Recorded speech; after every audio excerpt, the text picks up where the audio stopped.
nóchadóir. Tá mórcha dá héal caite mí hall mac gil choda I ggéirigh beach dóchasach na héireann na cosaint agus a chaibh nó.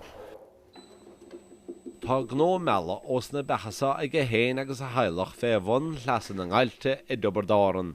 Nuair os clíam cricógar dúis des barachta chorórtha dginn tú. Dahin sé blianta fadóhin go raibh rud ag an speisialta féin meach. In man náthir agus an bhíc agus an sprídna bailóíar na bhaca agus bailóíar an obair. A chuir na riúintí de ráid agus tá himpeach na tíide seo. Tá méid sin ahantanis a daide tá déanta nolscoil na galí a thug le fisgur spéisias le an bheachsa.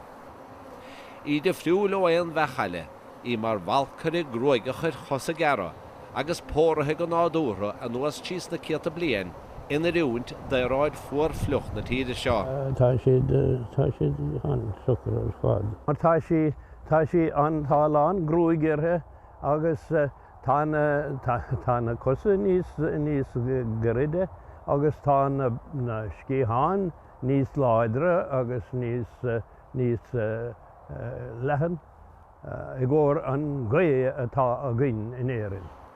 De bhar an bail ó raspórú ó bhecha eile atá an importáil, tá iarachtaí bon ag mí hall agus cumann bhechadóirí dóchasach na héireann cosaint a thuairt don meach, tí srían a chuir importáil bhecha. This has passed the Senate and we're anxious to get the bill buzzing its way to the Dáil. Very good. Sa tanad léidianna í hacaigh na seanadóirí le bille a thuaireach leis cosaint don meach. Tá sé le chuireos cóir na Dáil is agus súlaigh bechadóirí ná fada go dúfar cosaint dhlíthiúil don meach dóchasach. Súla gom go dúchaigh sé agus go géigh mé sé sola bhaid mé bás péiscéile. Tomás ó man éon nuacht tíidir cead I dobardáran.